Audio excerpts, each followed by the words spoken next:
À un moment, il a fait du sport jusqu'à fatiguer, il n'a jamais eu ses muscles.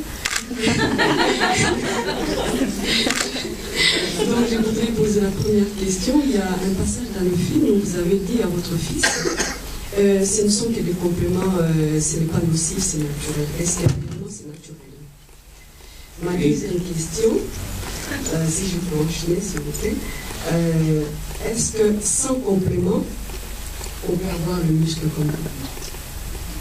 Moi je pense effectivement quand on suit un régime draconien sur 6 mois, 8 mois, on a besoin de toute façon un peu de vitamine C, vitamine B, ce sont les vitamines de toute façon qui se perdent dans l'eau, on appelle hydrosoluble. C'est obligé. Parce qu'on est carencé de toute façon, on mange plus assez de fruits, on mange des légumes, mais je pense qu'on peut réussir sans complément, c'est bien ce que j'ai dit tout à l'heure.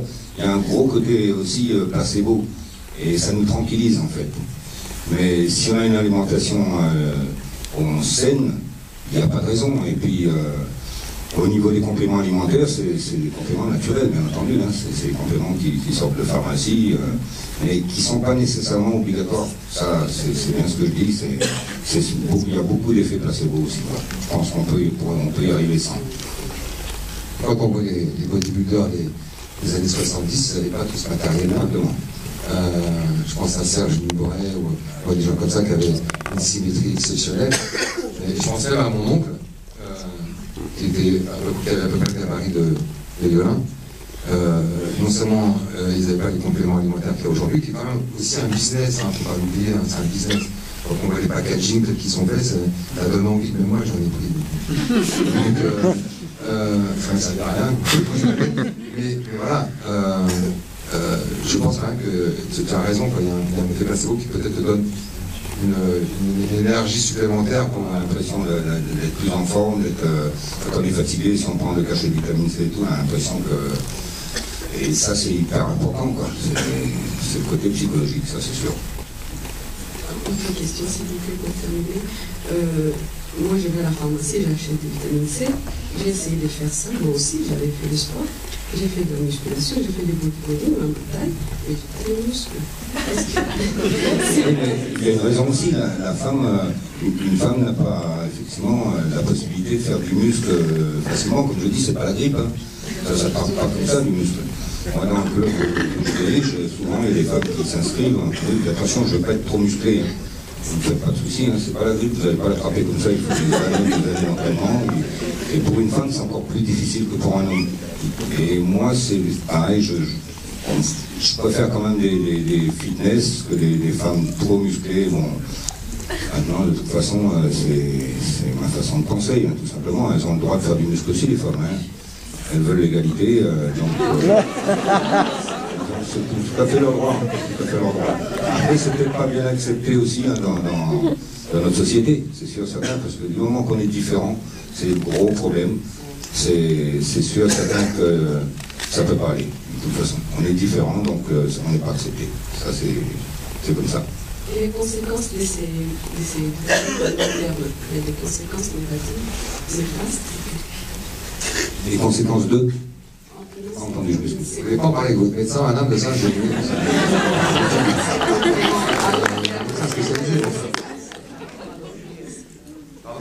À long terme, en prenant ces compléments alimentaires, ces vitamines C, tout ça. Et on n'est pas des médecins, madame. C'est des effets secondaires, on parle avec votre médecin. On parle du film, on peut parler de son travail, ça va. Mais on va faire confiance à des acteurs. Ne pas prolonger son avis médical, voilà, c'est ce que je veux dire.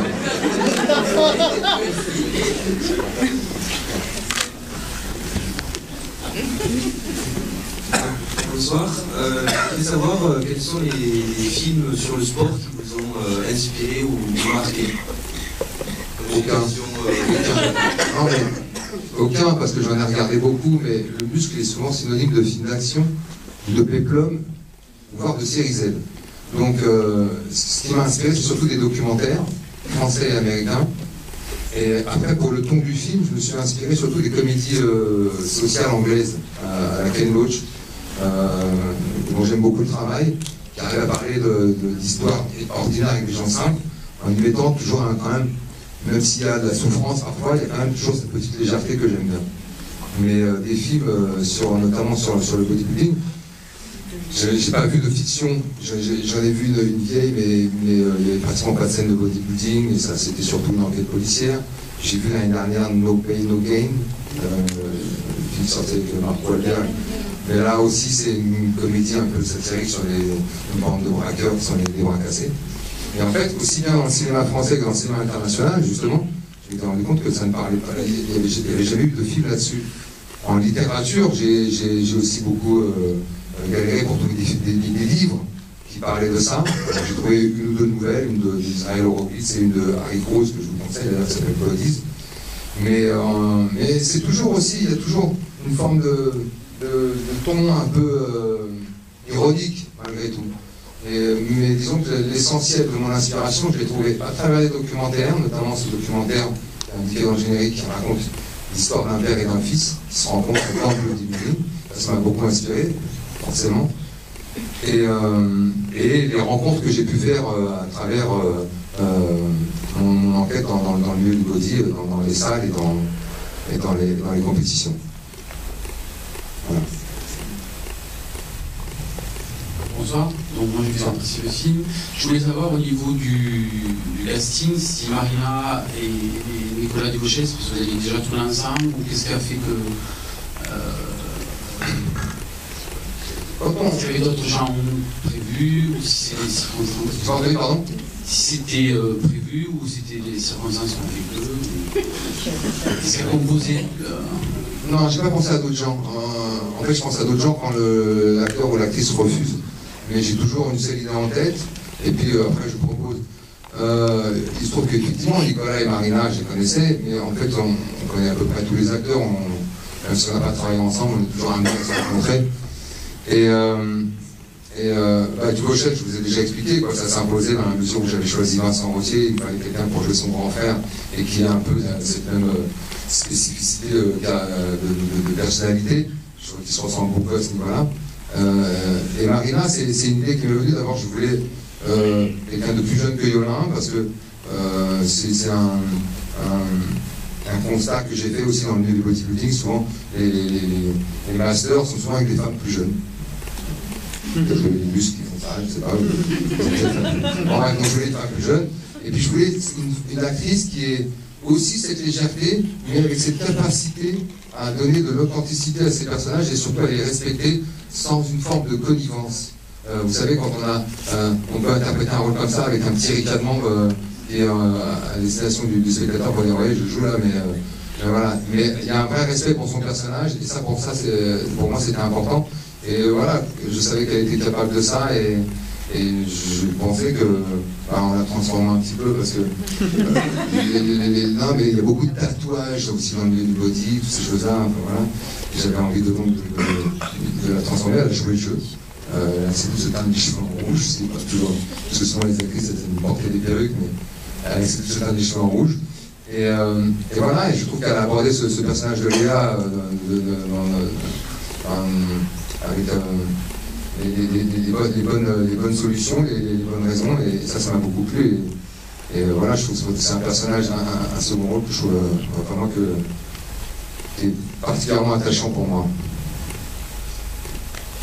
Bonsoir.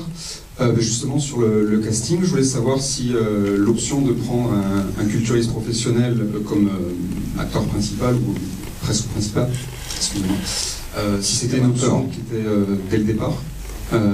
Ou si vous aviez à un moment donné pensé à un acteur que vous auriez peut-être à l'américaine, on va dire, comme De Niro dans Raging Bull, fait travailler sur le physique, ou est-ce que vraiment c'était une autre idée, quoi? J'ai d'abord pensé à prendre un acteur, effectivement.